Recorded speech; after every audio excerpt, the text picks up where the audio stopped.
Ha llegado el momento de escuchar la palabra de Dios. Un potente mensaje extraído de las Sagradas Escrituras. En la voz del pastor Carlos Hoyos. Hermanos y amigos, Dios les bendiga. ¿Cómo amanecieron? Qué alegría poderlos saludar en este lindo amanecer. Dios ha sido bueno y su misericordia es infinita. Por tal motivo vale la pena que nos disfrutemos este momento hoy en la presencia de Dios. Estoy dando la bienvenida a la mesa de trabajo.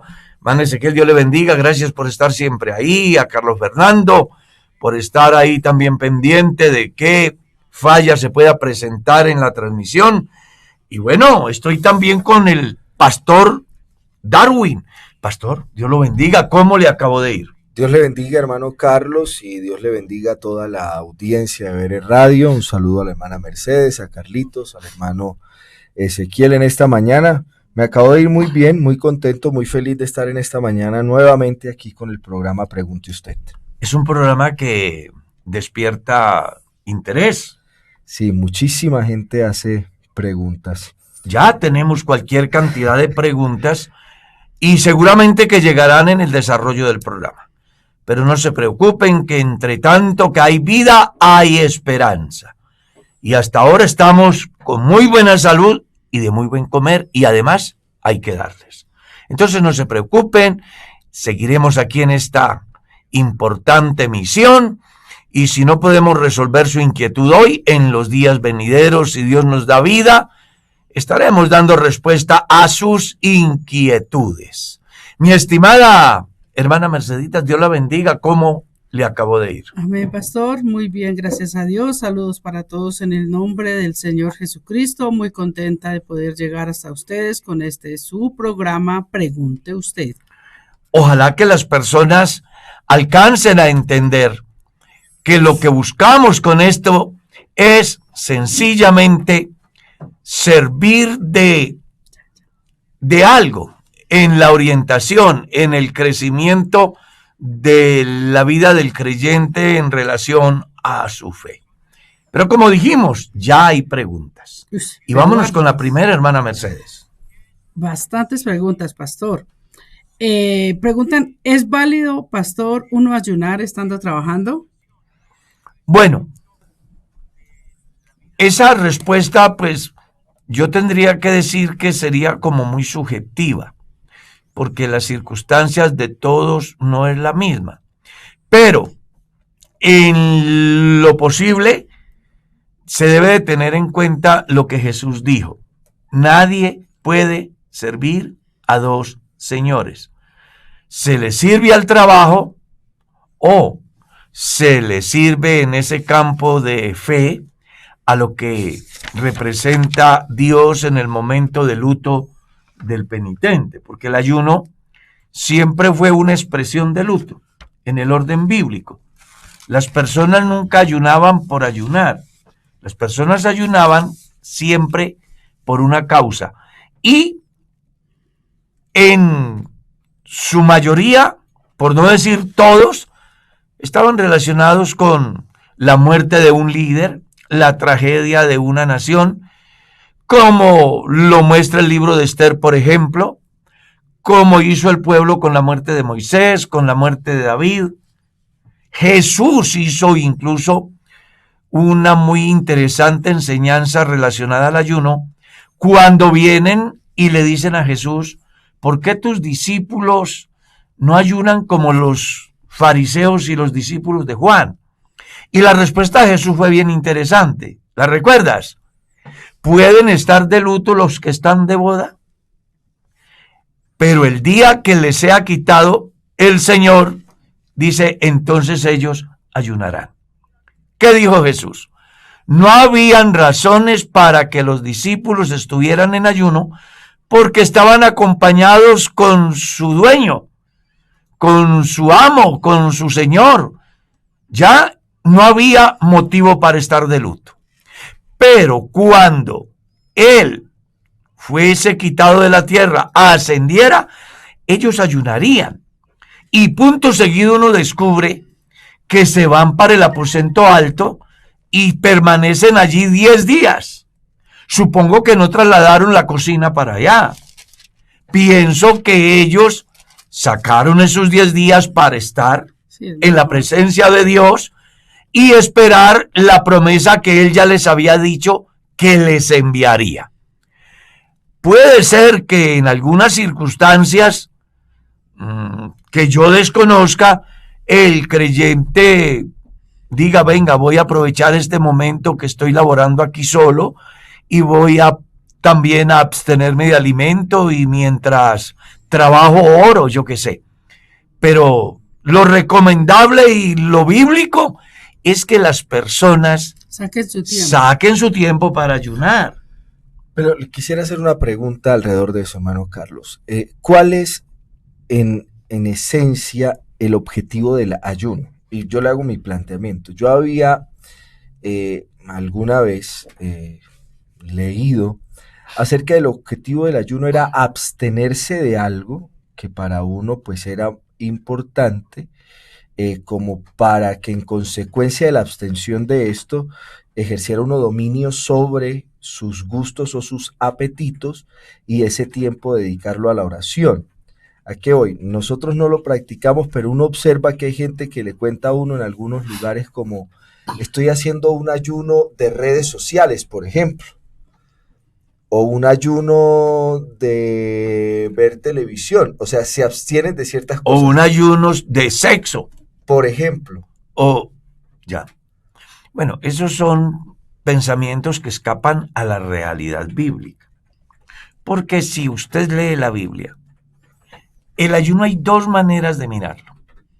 Uno, como expresión de luto, que es el que usted va a encontrar en el libro de Joel, en el libro de Sofonías, en el libro de Esther, en el libro de los Salmos, el capítulo 51, por ejemplo, es una oración que hace David en el momento cuando es descubierto su pecado y está allí unos cuantos días de pecho en la tierra,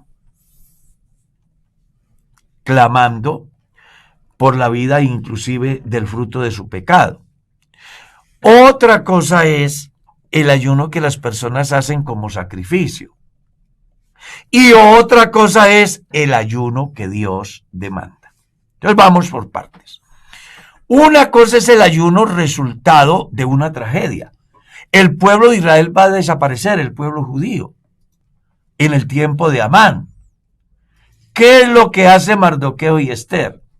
Se ponen de acuerdo para abstenerse de alimento y hablar con Dios, buscando hallar gracia para entrar al rey. El ayuno de David, que es precisamente una expresión de luto por causa de su pecado. ¿Sí? El ayuno del pueblo de Israel cuando muere su rey. Siempre fue una expresión de luto. Ya lo dijimos, Jesús le hizo ver a los fariseos que el ayuno se daba cuando había un luto en el pueblo, pero mientras Jesús estuviera con los discípulos no tenían por qué tener luto. En el momento que Jesús se va, entonces los discípulos se sienten solos, sienten tristeza, sienten dolor y entonces ayunan. Otra cosa es el ayuno por sacrificio, que era el que practicaba el pueblo de Israel, que en ese campo lo hacían bajo el concepto de llamar la atención de Dios como una obra para reclamar justicia de Dios, cuando ellos eran injustos. Y otra cosa es el ayuno que Dios quiere. Está en el capítulo 58 del libro del profeta Isaías. Dice que ellos se reunían a ayunar inclusive para maltratar, para oprimir. Y luego el Señor les dice, no ayunéis así. El ayuno que yo escogí es este, dar libertad a los cautivos, amparar al huérfano y a la viuda. Dice, mañana no ayunéis como lo estáis haciendo para que el ayuno tenga sentido. Entonces, Aquí pues sé que va a sonar como raro lo que voy a decir, pero hay muchos que aguantan hambre, que no es un ayuno, porque ya sabemos que desde el punto de vista humano y encauzado en lo relacionado a la solución en Dios, es la expresión de luto. Pero en el concepto de Dios, el ayuno tiene sentido, o el mejor ayuno, el hacer el bien que el sacrificio. Porque ciertamente la obediencia es mejor que los sacrificios. Entonces, Israel hacía ayunos, pero eran simples sacrificios humanos y dejaban de lado la obediencia a la enseñanza de la palabra. Yo les invito para que se lean el capítulo 50 y Carlitos, están necesitando algo aquí en la parte técnica. Y entonces es muy interesante que tengamos cuidado con la forma como nosotros hacemos las cosas, porque podemos hacerla para justificar una apariencia de cristianismo. Podemos hacerla para expresar de verdad un luto, pero también podemos hacerla de una manera sin abstención de alimentos en la práctica de la obediencia a lo que Dios demanda del verdadero cristiano. Pastor, entonces, por ejemplo, uno ve muy frecuentemente en las iglesias que uno escucha que dicen, ¿el viernes hay ayuno? ¿O el martes hay ayuno? Entonces vamos para la iglesia. Por eso se vuelven religiosos como lo hacía el pueblo de Israel. Es que leamos el pasaje para que le quede más clara a las personas de lo que estamos hablando acá.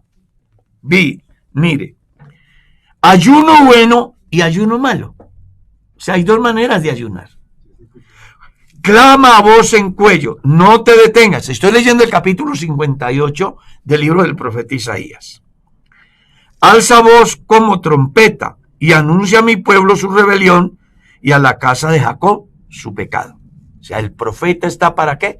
Denunciar el pecado, hacer saber las consecuencias del pecado, pero igualmente generarles conciencia que si se vuelven del mal camino, alcanzan de Dios misericordia.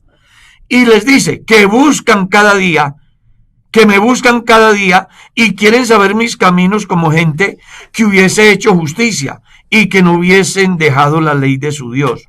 Me piden justos juicios y quieren acercarse a Dios, porque dicen ayunamos y no hiciste caso, humillamos nuestras almas y no te diste por entendido.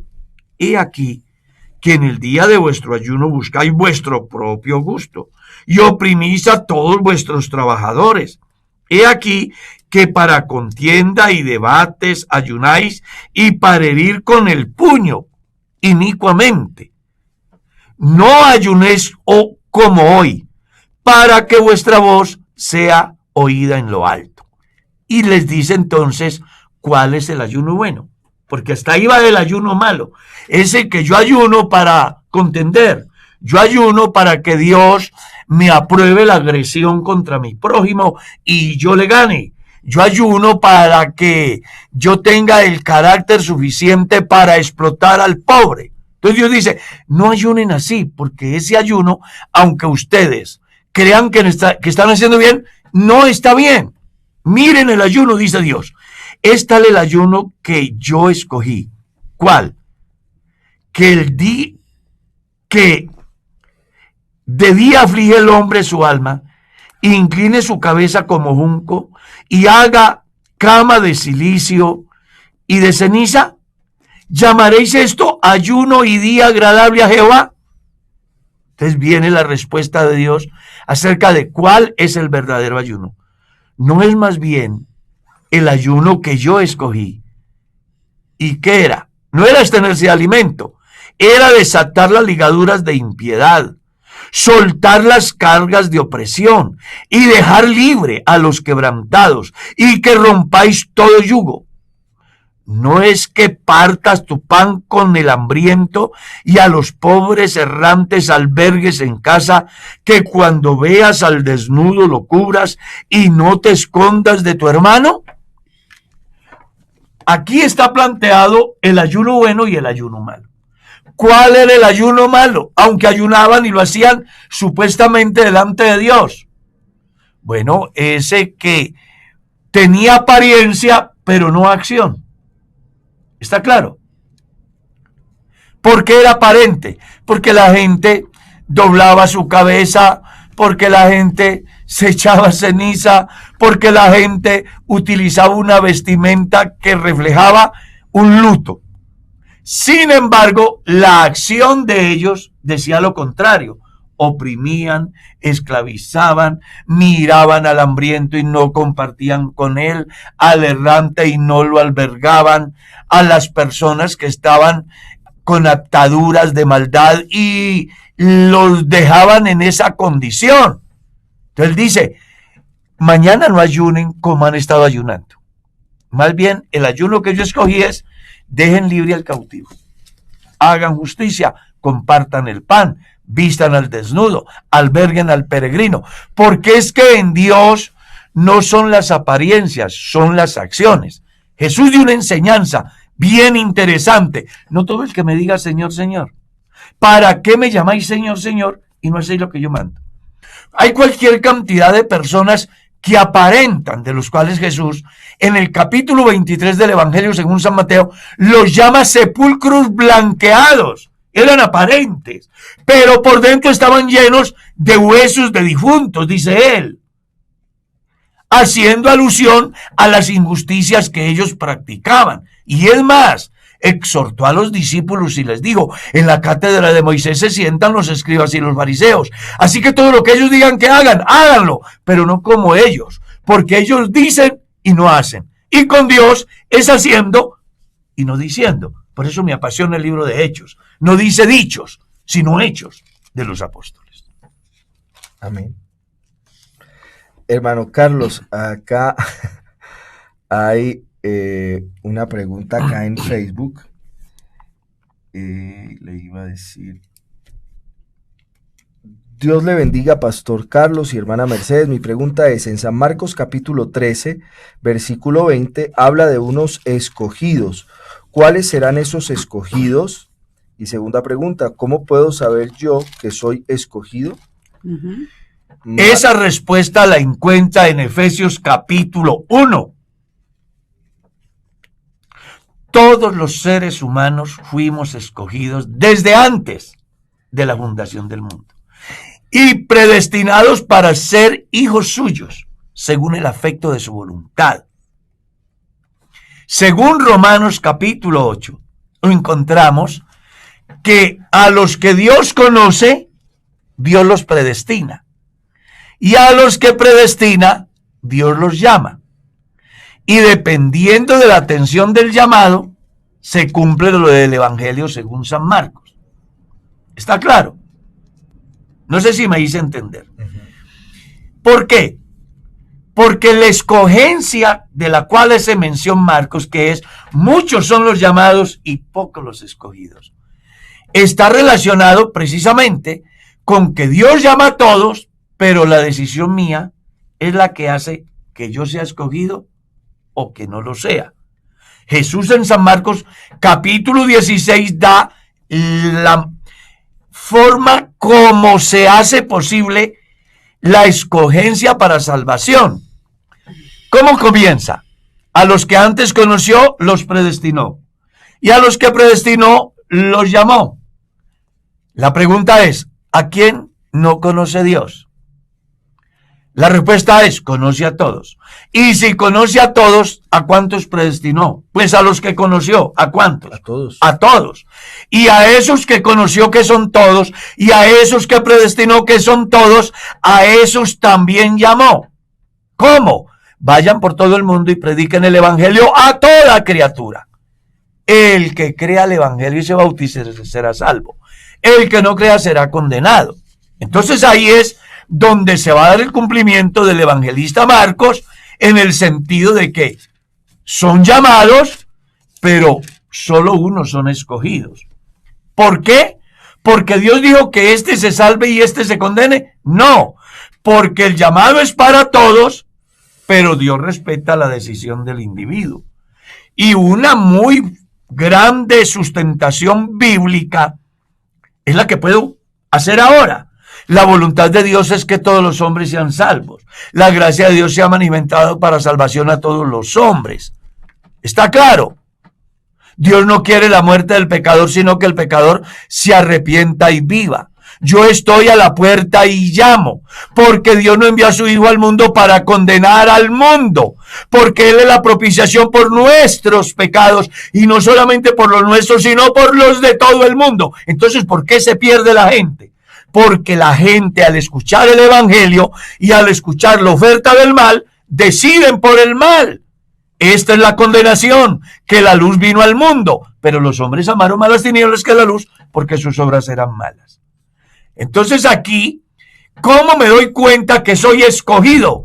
Cuando escucho el evangelio, comprendo que el único camino de salvación es el Señor Jesús, me acerco a Él, me acojo a su gracia, tomo una decisión, doy un giro de 180 grados en mi vida y me vuelvo a Dios, y Él tiene de mí misericordia. Ahí se certifica y se da por sentado que soy escogido. No espere que la escogencia de Dios es que lo coja del cabello, lo arrastre hasta la iglesia, lo haga arrodillar, le cambie el corazón, cuando son cosas que Dios se las deja a usted. Dios pudo sanar al paralítico sin que lo trajeran a Él, y pudo darle los ojos a Bartimeo sin que se allegara a Él, y pudo sanar a la mujer que sufría de cáncer sin que se acercara a Él. Pero Él dejó lo que ellos podían hacer, y Él hizo lo que ellos no podían hacer. Dios hace lo que usted no puede hacer, que es salvarlo, que es hacer la obra salvífica, pero le deja a usted que haga lo mínimo, y es que tome la decisión. Paraos en los caminos, mirad y preguntad por la senda antigua, cuál sea el buen camino, y andad por él, y hallaréis descanso para vuestra alma. Esa es la oferta divina. ¿Pero qué dijeron ellos? No andaremos. ¿Dios los obligó? No, porque Dios respeta el libre albedrío del individuo. Uno se apasiona aquí. Pronto cierra la boca. Hermano Carlos, en la iglesia un hermano se casó y se separó. Ahora se volvió a casar. Mi pregunta es, ¿él puede salir al santo ministerio en nuestra iglesia? No.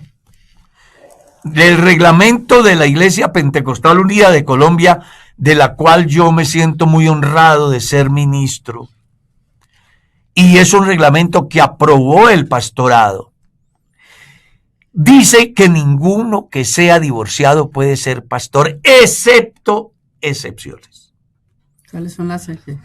Ejemplo, un hombre en el mundo se casó siendo inconverso y en el mundo se divorció.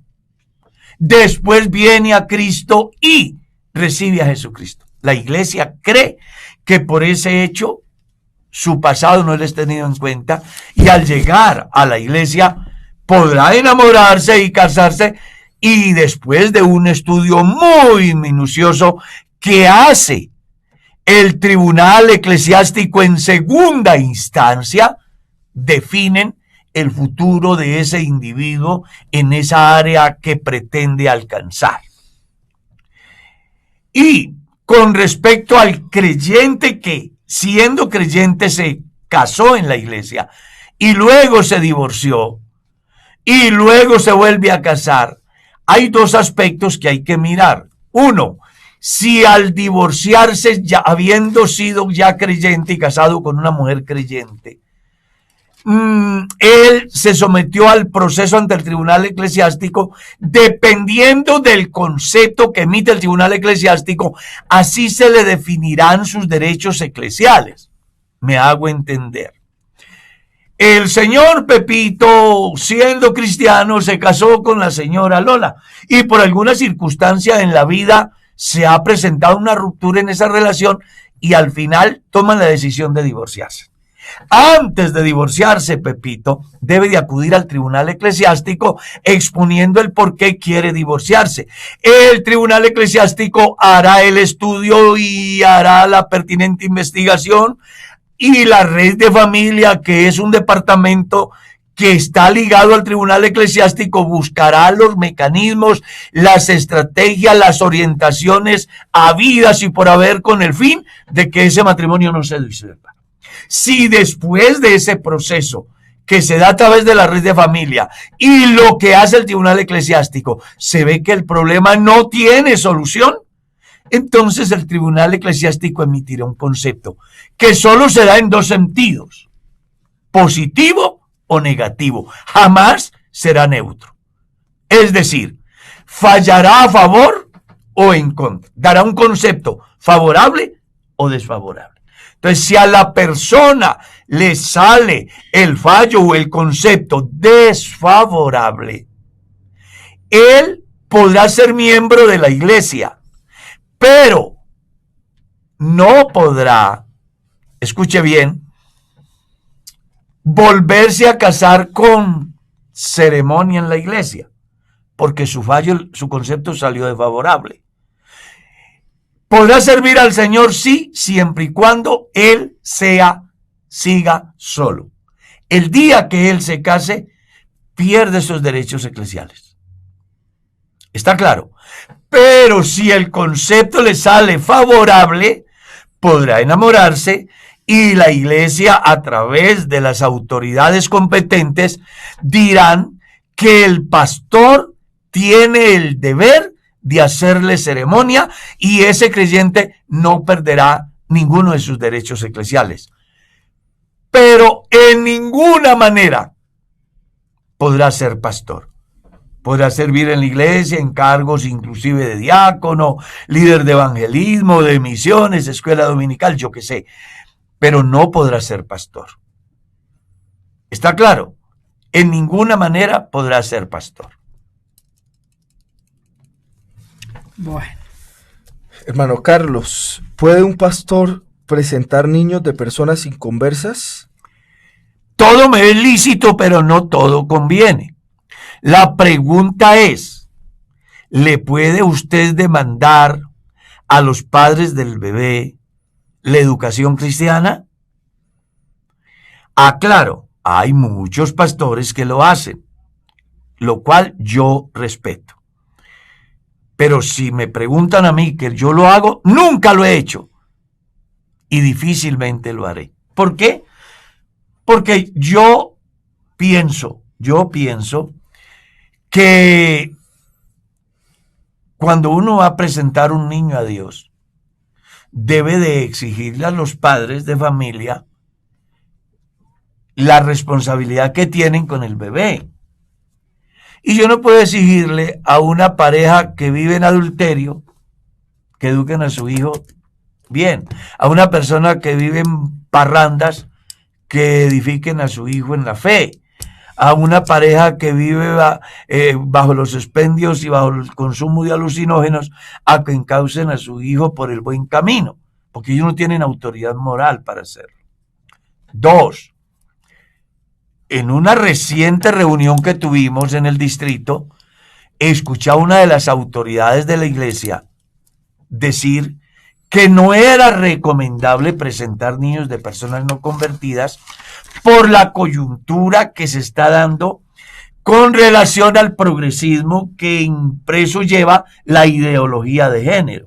Entonces, si yo, como pastor, puedo presentar todos los hijos de los cristianos y no voy a tener problema ante el Estado, ante la ley, porque nosotros tenemos la facultad, a causa del acuerdo que hay entre la iglesia y el Estado, el libre desarrollo y profesión de nuestra fe dentro de nuestros conceptos doctrinales.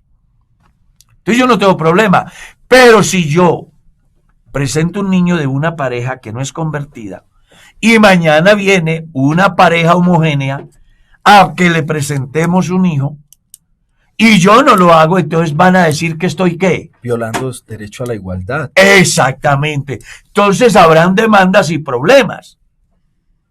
Porque si usted presenta a un niño de gente que no es convertida y mañana viene otra pareja que tampoco es convertida y que son homogéneos y usted no lo presenta, la pareja afectada podrá decir que lo están, ¿qué?, discriminando. Y es un delito en Colombia hoy. Entonces el Estado respeta a la iglesia siempre y cuando no se salgan de los parámetros que están conforme al acuerdo que tiene la iglesia con el Estado. Amén. Pastor, en San Judas capítulo 1, el verso 6, según este versículo, ¿cuál fue el pecado? Mire que, en primer lugar, quiero hacerle saber que Judas es el único escritor que hace alusión al libro de Enoc.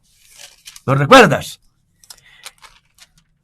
Este Judas no es Judas el Iscariote. Este Judas es el hermano del Señor Jesús, que viene a creer a la obra de Jesucristo después de la muerte y la resurrección de Jesús. Porque ustedes lo van a encontrar en San Juan capítulo 2, que los hermanos de Jesús no creían en él. En San Juan capítulo 7, que los hermanos de Jesús no estaban de acuerdo, sino que con lo que Jesús decía, sino que más bien buscaba que alcanzara mucha gloria, haciendo lo que, entre comillas, pensaban ellos que eran milagros y que Jesús debía darlo a conocer, porque dice, ni aun sus hermanos creían en él.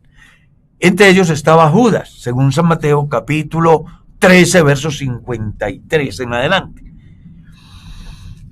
Judas hace una explicación muy interesante con relación a el supuesto libro de Enoc. Y en ese libro encontramos unas incoherencias no pequeñas. Entre ellas, unos gigantes que medían más de 13,000 metros de altura. ¿Tú sabes lo que son 13,000? 13 kilómetros. Y en ese pensamiento,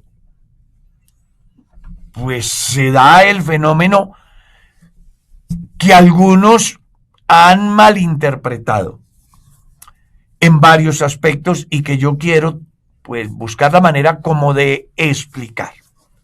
Regla número 1.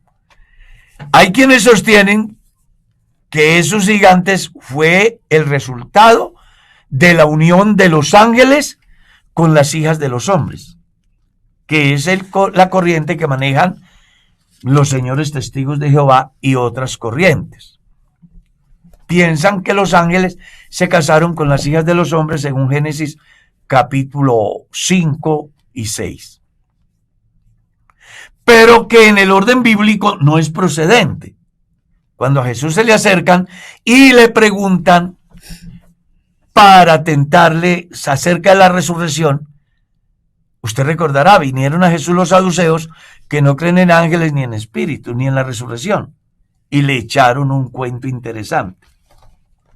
Señor, en la antigüedad un hombre se casó con una mujer y éste murió, y la cultura enseñaba que el hermano que le seguía tenía que casarse con la viuda, y el primer hijo que naciera entonces pasaba a poseer los derechos del primogénito. Sucedió que murió el primero, el primogénito, el segundo la tomó, y así el tercero, el cuarto, el quinto, el sexto, el séptimo. En la resurrección, ¿de cuál de ellos será? Jesús les dijo, necios, ignoráis las escrituras y el poder de Dios, porque en la resurrección ni se casarán ni se darán en casamiento, porque serán como los ángeles, espíritus hechos perfectos. Es decir, los ángeles son asexuales. Entonces, los ángeles no tienen sexo. Por eso los ángeles no se reproducen. Los ángeles, con la muerte y la resurrección de Cristo, la eternidad quedó definida. Los que guardaron su eternidad jamás serán tentados contra Dios. Y los que no guardaron su dignidad, la eternidad está definida para condenación, como lo leemos en las Sagradas Escrituras. Por ese lado. Con respecto al texto, hay otra corriente que dice que los ángeles eran gays, porque ellos no conservaron el estatus de lo que ellos eran, pero son pensamientos, conjeturas que buscan los señores que han dejado el uso natural para justificar su comportamiento, partiendo del concepto de los ángeles, que si los ángeles pudieron tener parejas homogéneas, ¿por qué ellos no? Si en los ángeles no era practicable, según eso. Pero el texto lo que está diciendo es que Dios no perdonó a los ángeles. Y cuando dice no perdonó a los ángeles, no se refiere a pecados sexuales, sino más bien a la subversión, a la llevar la contraria a lo establecido por Dios, que había dicho, yo Jehová, este es mi nombre y a otro no daré mi gloria. Hubo un ángel, según Ezequiel capítulo 28 y según Isaías capítulo 14, el cual fue la obra maestra del Creador, donde se ha preparado todo lo mejor para el día de su creación. Sin embargo, un día a causa de su gloria, pensó en la vía fácil y quiso colocar un trono al lado del trono de Dios y ser semejante al Altísimo, cosa que el soberano no admitió, y por eso, según Apocalipsis 12, fue arrojado, recibiendo en sí el pago de su soberbia. Entonces, a esa actitud de soberbia es a la que Judas se refiere, que Dios no los perdonó, sino que al contrario, como dice el capítulo 2 de la carta a los Hebreos, socorrió más bien a la descendencia de Abraham y no a los ángeles. Porque hubieras socorrido a los ángeles, entonces Satanás, con todas sus huestes que le siguen, que son principados, potestades, gobernadores y huestes infernales de maldad que operan en las regiones celestes, hubieran sido restituidos a la dignidad con la que fueron creados. Pero dice la Escritura en Hebreos 2, no socorrió a los ángeles, socorrió a la descendencia de Abraham, por lo cual vino a ser semejante en todo a nosotros, a sus hermanos, para ser compasivo y misericordioso y librar de esclavitud a todos los que durante toda la vida estaban sujetos a servidumbre. Entonces aquí la cosa va más allá de un simple concepto que manejan algunos para justificar sus malos comportamientos. El pecado de los ángeles no fue ni sexo con mujeres, porque ya sabemos que son asexuales, ni fueron matrimonios de ángeles homogéneos, porque los ángeles son asexuales. El pecado de los ángeles aquí fue el no respetar la soberanía, el señorío, la autoridad, el no entender su sitio en la escala de la deidad. Entonces, el pecado de ellos fue su rebeldía. Una mejor enseñanza la encuentras en Apocalipsis 12. Amén. Hermano Carlos, aquí hay una pregunta interesante. Dice, Dios le bendiga, hermanos. Quisiera preguntar, ¿qué dice la Biblia acerca de los procedimientos de esterilidad permanentes como la ligadura de trompas y la vasectomía? Bueno, yo voy a plantear mi pensamiento. No existe en la Biblia un texto que diga, líguese, hágase la vasectomía. Eso no aparece en la Biblia. Tampoco aparece que no se haga.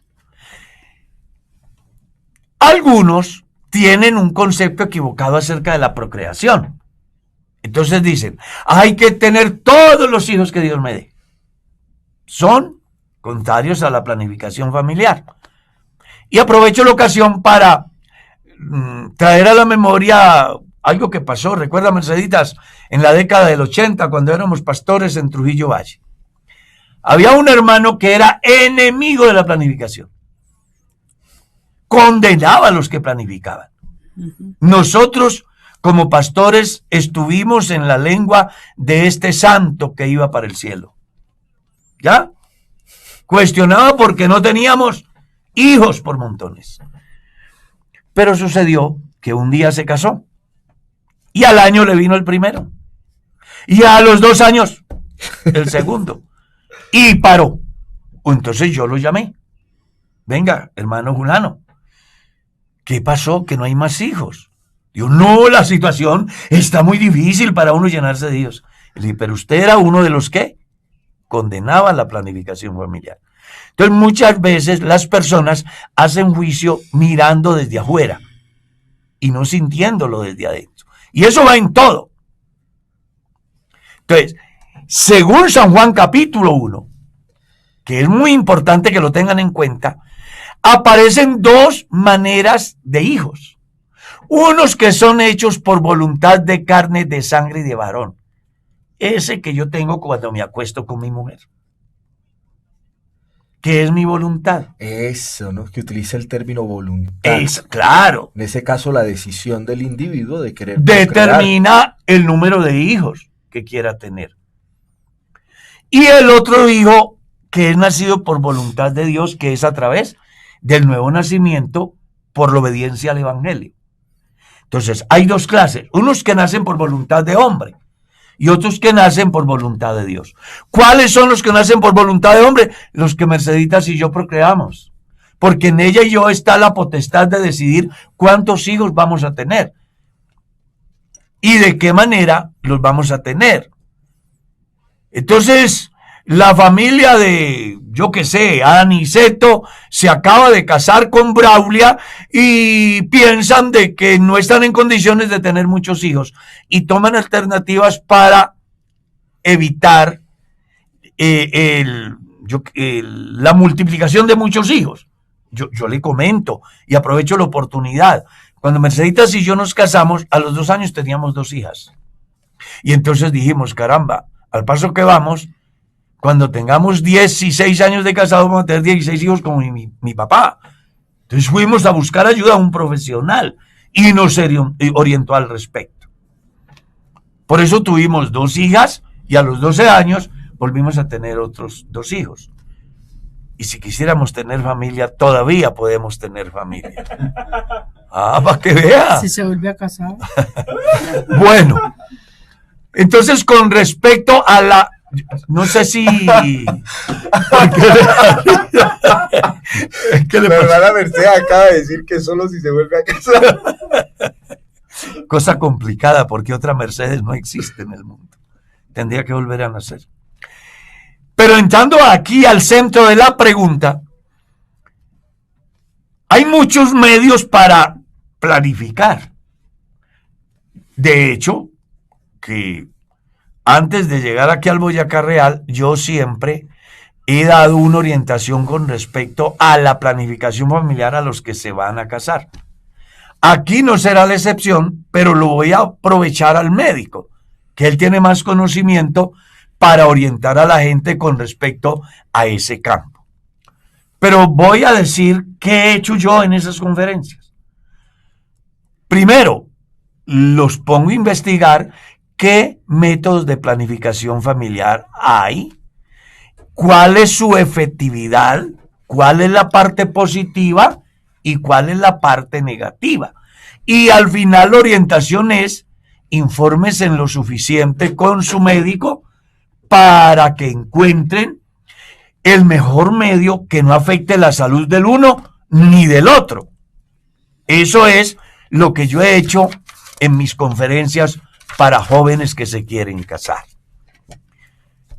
En síntesis, desde mi visión, en lo posible, el hombre como la mujer deberían de minimizar esos efectos que ponen fin a una futura procreación. Habiendo tantos métodos, que pueden permitir que en el futuro esa pareja pueda volver a tener. Sí, que son reversibles. Que son reversibles en ese campo. Entonces, yo lo único que puedo decir es, los métodos de planificación existen, Dios no está en contra, pero la persona sí debe de buscar aquellos que minimicen los efectos negativos en la salud de ambos y también de procreación.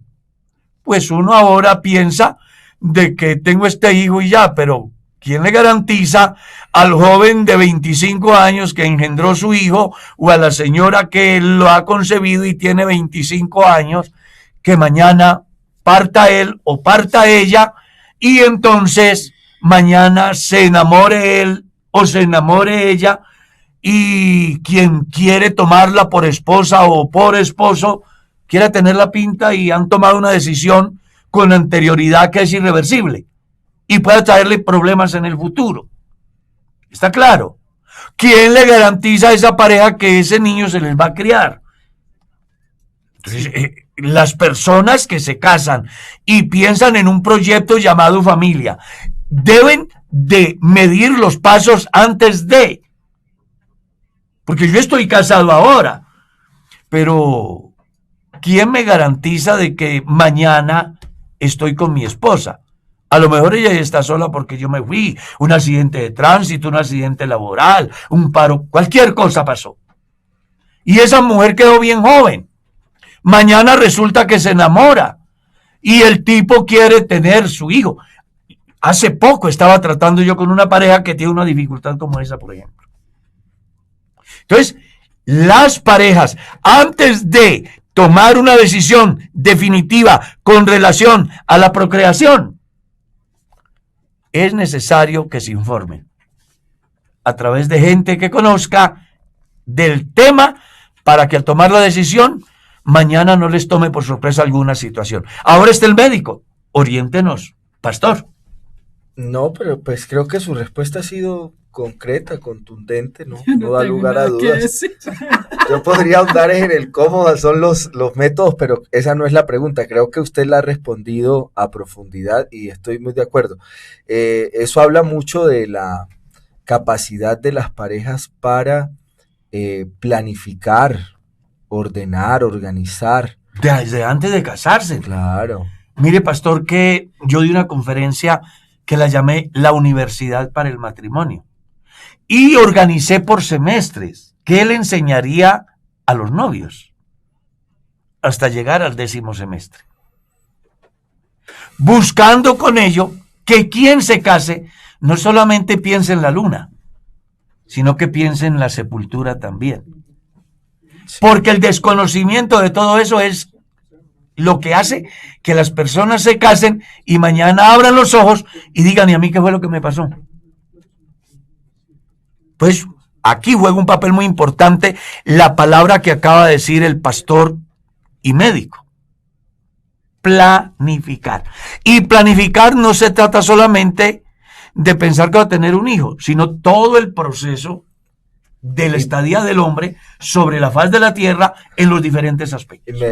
No sé, el comentario, no sé si algo de, pero me trae recuerdo esa idea de la gente de cada hijo trae el pan debajo del brazo. No, eso no es cierto. No, eso no es cierto. No vaya papá a buscarlo a ver. ¿Cómo es que le toca? No es lo mismo una pareja que tenga un hijo a una pareja que tengan 4 o 5 muchachos. No.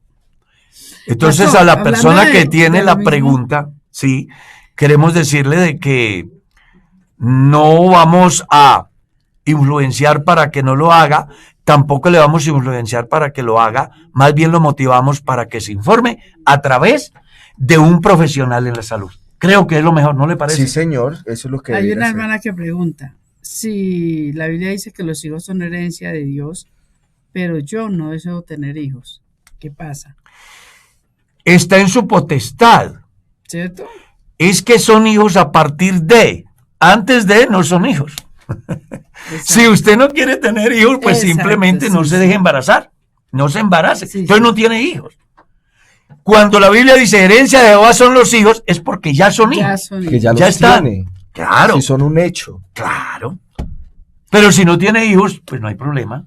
Sí, o sea, aunque yo no me lo imagino, si es una dama O si es un caballero, no me lo imagino por ahí viejito, abandonado, solo, con un gato chillándole, que le dé comida y usted no tiene que darle y no hay nadie que le haga una guapanela a usted. La procreación es fundamental y las parejas, Dios nos dio esa bendición. Pero si usted no quiere tener hijos, pues si es soltera, hijos, no se case. Pastor, y en vez de los hijos tienen mascota. Sí, porque estamos en la humanización de los animales y en la animalización de los humanos. Es increíble, ¿no? Si dañas el huevo del cóndor de los Andes, eres reo de cárcel y de multa. Pero si matas un niño de 8 meses en el vientre de la madre, ¡felicitaciones! Y eso es lo que eligen los cristianos. Qué desgracia, ¿no? Sí. Qué tragedia. No. A mí se me pone, no sé, me pasa algo. Pero yo no he podido entender eso. ¿Cómo el ser humano ha caído tan bajo? Tan bajo. Hay que hacer un alto y reflexionar.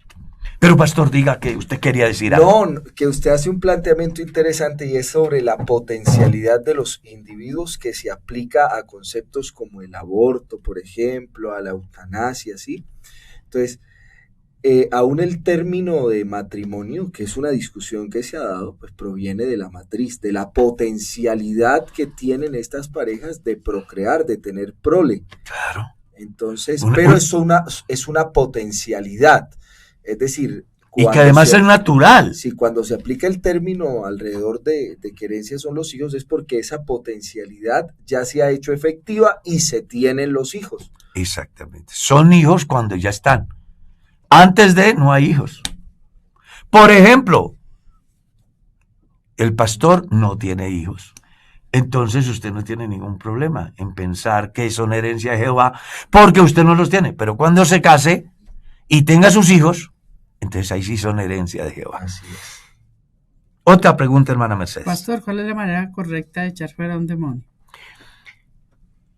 La pregunta tiene un muy importante contenido, porque hay varios aspectos que la persona que piense ejercer dicho oficio dentro del cristianismo debe tener en cuenta. Lo primero es hacer un diagnóstico.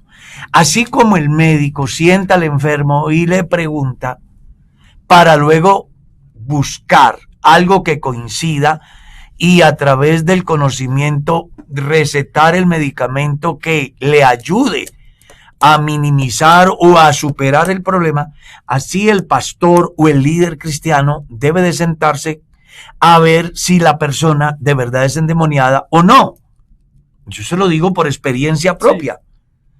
Sí. Yo creo que Mercedita recuerda aquella vez donde un pastor está echando fuera un demonio desde las 7:30 de la noche hasta las 9:30 de la noche. Y resulta que la señora no tenía ningún demonio. Tenía un dolor de cabeza a causa del exceso del trabajo y de la congestión que se maneja en Bogotá. Yo, por respeto al pastor, pues esperé hasta que vi que ya no era. Y con mucho respeto me le acerqué al pastor, le dije, hágame el favor, ya se acabó la oración, porque la señora no tiene un demonio como usted cree. La señora tiene otro problema. Le dije, señora, ¿qué siente? Digo, tengo mucho dolor de cabeza, fue un día de mucho estrés. Le dije, pastor, ella no tiene demonio, tienes una carga laboral. Entonces hay que darle la orientación a la persona para que maneje bien y busque soluciones a través del descanso, al hablar con sus patrones, que le quiten un poco de esas cargas. Hay otros que son el resultado de la mala alimentación. Si yo sé que no puedo consumir exceso de dulce y lo consumo, mañana me puede dar un coma diabético, es que se dice, pastor. Sí. Y entonces eso es un demonio. Y se reúne la congregación a echar afuera ese demonio que tiene el pastor Carlos. No, al pastor Carlos lo que hay es que decirle que se sepa alimentar. Recuerden que los demonios no salen con aspirinas, ni salen con dietas alimenticias, ni salen en una clínica de reposo, ni salen con una cirugía.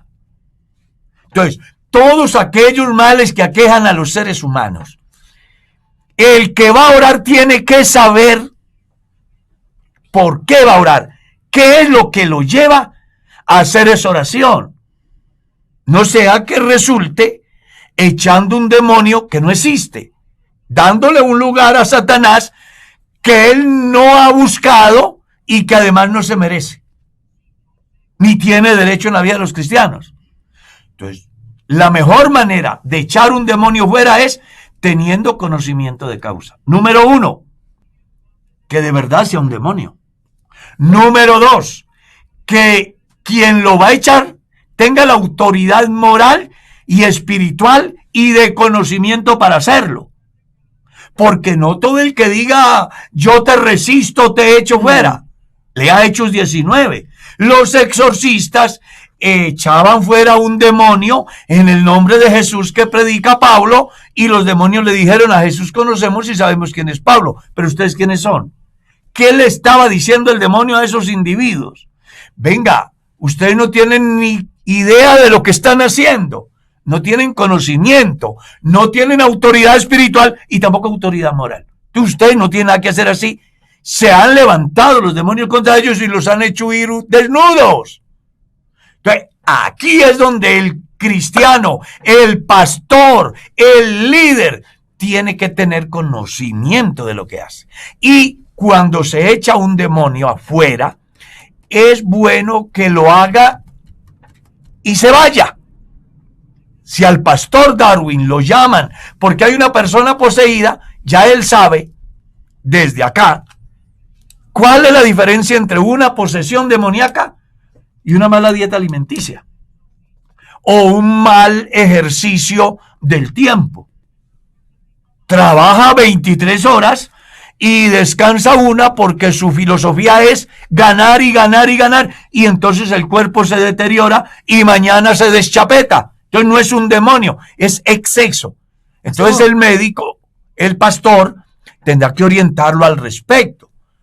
Nunca olvide, el demonio no sale con cirugía, no sale con bebidas, no sale con descanso, no sale con aspirina, no sale con Alka-Seltzer. Pero entonces, ¿cómo conoce una persona que es llamada a orar por una persona endemoniada? ¿Cómo se conoce que sí es un espíritu maligno que le está afectando, que le está... Hay varias maneras de entenderlo. Y usted lo sabe, porque usted también ha tenido esa experiencia. Pues sí, pero ¿recuerdas que lo explicara? Pero ¿recuerdas aquella vez que nos han llamado a orar por una endemoniada? Uh-huh. Está en el suelo, hay 3 creyentes encima, tratando de contenerla y que no pueden. Pero nosotros llegamos a esa hora de la madrugada y me llamó mucho la atención lo que ha hecho Merceditas. Hermano, retírese de ahí. Julana, levántese, que usted no tiene ningún demonio, deje de manipular la gente. Y se levantó, se peinó y siguió la vida normal. Es que, hermano, en filosofía de la religión se analizan los diferentes fenómenos religiosos. Y en esos fenómenos religiosos están las apariencias que estimulan los seres humanos para mostrar cosas que no son, que no están sucediendo. Como hay otras que sí son y que sí están sucediendo. Y en este campo, el líder tiene que tener el conocimiento para establecer las diferencias. Entonces, ¿cuál es la mejor forma para echar fuera un demonio? Identificando, 1, que sí es un demonio. 2, teniendo conocimiento del Dios que yo tengo y la autoridad, la investidura que Dios me da. Y 3, sabiendo en qué nombre lo puedo echar. Cuando yo tengo eso claro, estoy haciendo el trabajo correcto al echar fuera un demonio. Pero cuando yo echo una indigestión, se comió un chicharrón, unos frijoles a la 1 de la mañana, y a las 4 llaman al pastor: venga a orar, que es que hay un espíritu que está atormentando a mi mujer. Entonces uno se sienta y habla con la señora. No, hermano, lo que pasa es que me comí ahorita a la 1 de la mañana unos frijoles que eran desde antier y los tenía en la nevera. Y además de eso, como que se fue la energía y se perdió el frío y me los he comido porque tenía mucha hambre y estoy muy mal. Pues señora, aprende a alimentarse. Eso no es un demonio. ¿Está claro, pastor? Así es, clarísimo, hermano Carlos. Bueno, les tengo una noticia. El tiempo se nos fue. Pero no se preocupe. ¿Hoy es qué? Bien. El próximo miércoles estaremos aquí. El miércoles, si Dios quiere, Muchas con otro preguntas. programa como este. Porque mire cómo van surgiendo Hay preguntas. muchas inquietudes. Y agradecemos a las personas que tienen sus inquietudes y nos las hacen manifiestar, porque la inquietud suya puede ser la de muchos. Y a través de una respuesta podemos beneficiar a muchas personas.